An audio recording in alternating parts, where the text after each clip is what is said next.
Assalamualaikum warahmatullahi wabarakatuh. Saya Diana Latifariani dari Prodi Akuntansi Universitas Pancasakti Kampus D. Di sini saya akan membahas materi tentang implementasi emotional intelligence dalam menghadapi segala permasalahan di masa pandemi untuk mata kuliah Emotional Intelligence yang diampu oleh dosen Bapak Karyadi SPDMM. Nah, sebelumnya saya akan menjelaskan pengertian emotional intelligence.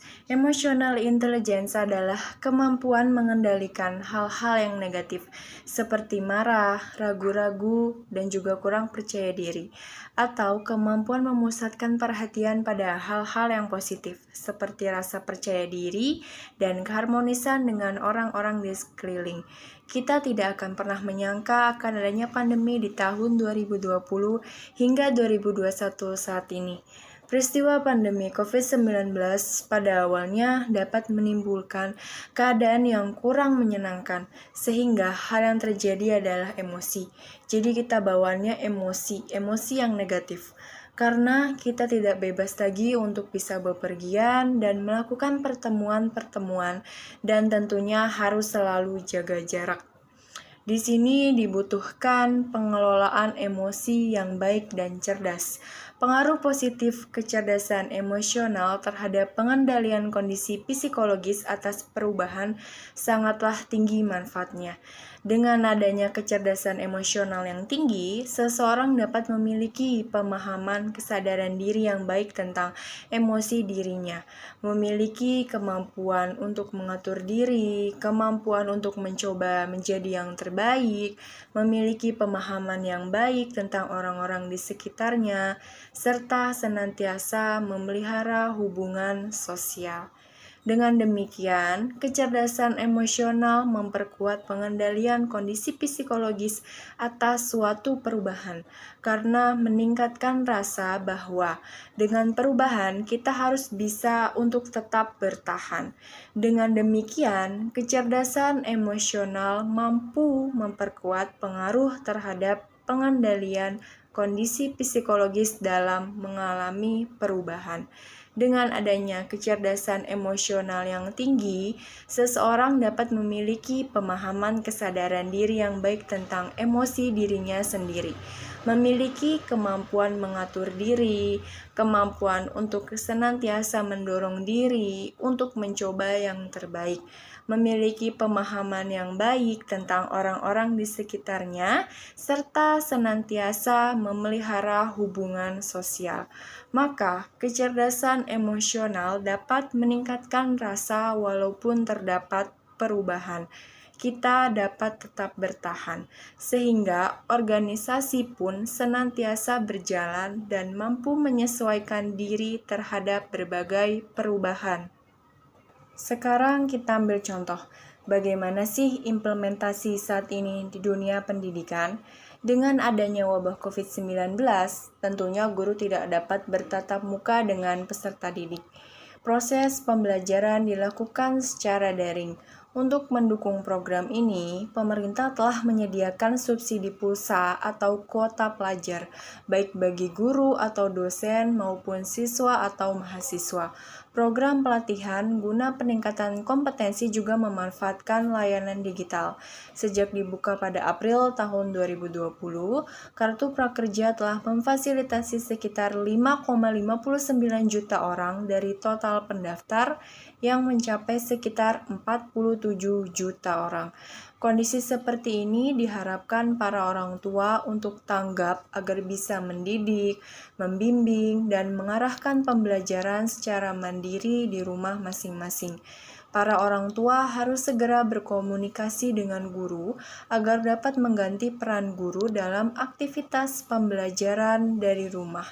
Selain intelektual yang harus dikuasai oleh peserta didik, adapun emosional yang sangat penting dikuasai oleh peserta didik, yaitu kecerdasan emosional. Kecerdasan emosional penting bagi kita, terutama dalam mengembangkan kemampuan untuk memahami perasaan diri sendiri dan orang lain. Peserta didik yang dapat menguasai kecerdasan emosional, tentunya dia dapat mengendalikan perasaannya atau tidak mudah marah, tidak mudah emosi, menghargai orang lain atau sesama teman sekolah maupun di luar sekolah, dan dapat mengembangkan serta dapat memotivasi diri sendiri maupun orang lain. Tantangan terberat bagi para orang tua dengan kondisi merabahnya COVID-19 tentunya mempengaruhi penurunan kemampuan ekonomi mereka. Hal tersebut dapat mempengaruhi sikap dan perilaku orang tua dalam mengawasi, membimbing, melatih, serta memberikan perhatian terhadap anak-anak mereka. Dinamika yang melanda utamanya para orang tua dengan tingkat ekonomi yang menengah ke bawah. Dengan adanya pandemi COVID-19 ini, sangat sulit bertahan bagi mereka untuk mencukupi kebutuhan hidup sehari-harinya. Kondisi yang demikian menjadi keprihatinan bagi kita semua. Mereka sudah hidupnya susah atau sulit, terus anaknya ditambah belajar dari rumah, yang membutuhkan kuota atau pulsa. Makanya dari itu pemerintah mengadakan adanya kuota pelajar. Maka sangat membantu sekali bagi masyarakat yang ekonominya menengah ke bawah. Dalam masa pandemi COVID-19 seperti ini, tentunya teknologi digital sudah menjadi sesuatu yang sangat menyokong perubahan. Karena apa? Dengan adanya pembatasan interaksi dan aktivitas fisik, maka infrastruktur dan layanan digital menjadi tulang punggung bagi berbagai kegiatan produktif masyarakat, dunia usaha, dan bahkan pemerintah pun sudah terbiasa sehari-harinya menggunakan layanan digital. Semoga para anak usia emas sebagai bagian dari generasi penerus tetap dapat tumbuh dan berkembang sebagai modal dan aset bangsa dalam pembangunan di masa yang akan datang. Kemudian, semakin banyak juga orang yang berbelanja melalui e-commerce atau belanja online. Hal ini terlihat dari kenaikan jumlah transaksi di marketplace e-commerce sebesar 78% pada periode Januari hingga Juni 2020 dibandingkan tahun sebelumnya. Jadi dari Januari ke Juni itu naiknya dia meningkat drastis e-commerce itu.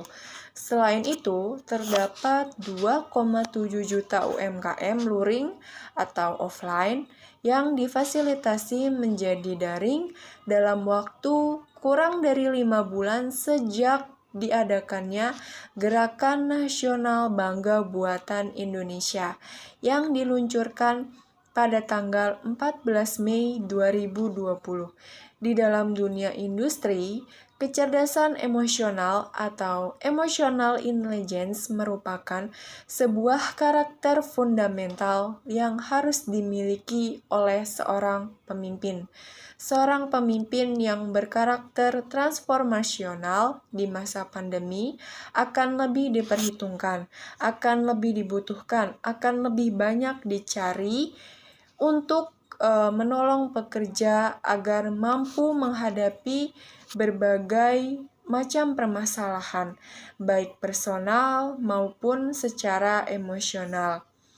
Untuk membantu tugas ini, HRD lah yang dapat diposisikan untuk membantu pemimpin dalam mengelola kecerdasan emosional. HRD yang bagaimana? Tentunya HRD yang memiliki kemampuan atau pengetahuan tentang emotional intelligence atau kecerdasan emosional yang baik, khususnya dalam memenuhi kualifikasi sebagai seorang pemimpin berkarakter yang transformasional. Semoga wabah virus COVID-19 yang sedang melanda di berbagai negara, khususnya di negeri kita, Indonesia, segera berlalu, sehingga perekonomian akan kembali berjalan dengan normal dan lancar. Sekian pembahasan materi emotional intelligence dari saya. Mohon maaf apabila masih terdapat banyak kekurangan. Wabillahi taufiq wal hidayah. Wassalamualaikum warahmatullahi wabarakatuh.